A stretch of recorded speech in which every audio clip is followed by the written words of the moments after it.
যে নাকি হারাম কাজ করে, হারাম খায়, হারাম নিয়ে চলে, এই মানুষটার আরেকটা আযাব হইল, আরেকটা শাস্তি হইল, আরেকটা কড়া বার্তা হইল, এই মানুষটা আল্লাহ তাআলার কাছে যত ধরনের দোয়া করতে পারে, যত ইবাদত করুক না কেন, সে যদি গোটা জিন্দেগি তাহাজ্জুদ পড়ে, সারা দিন যদি সে রোজার মধ্যে পালন করে, আল্লাহর হাবিবের হাদিস বলে এই হারাম খানেওয়ালা মানুষটার একটা ইবাদত আল্লাহ কবুল করেন না।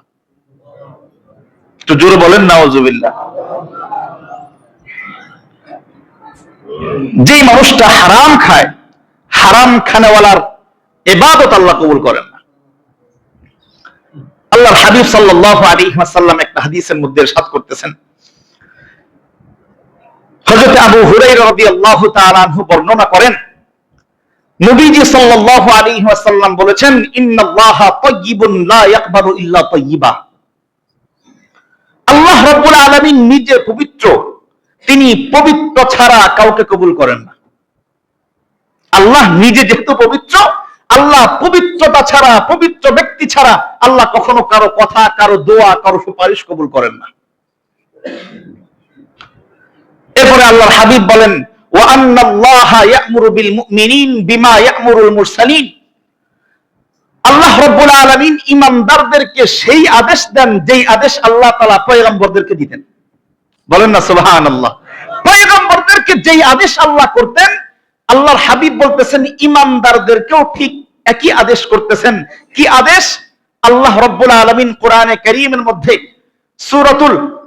সূরাতুল মুমিনুনের 19 নম্বর আয়াতে কারীমায় আল্লাহ রাব্বুল আলামিন বলেন, ইয়া আইয়ুহার রাসূল কুলু মিনাত তাইয়্যিবাত।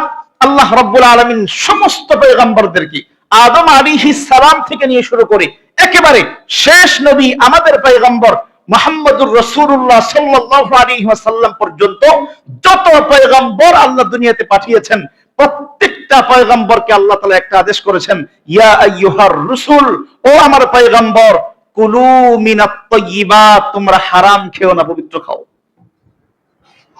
তো আল্লাহর হাবিব সেই দিকে ইঙ্গিত করতেছেন, ওয়া আন্নাল্লাহা ইয়া'মুরু বিল মুমিনিন বিমা ইয়া'মুরু বিল মুরসালিন।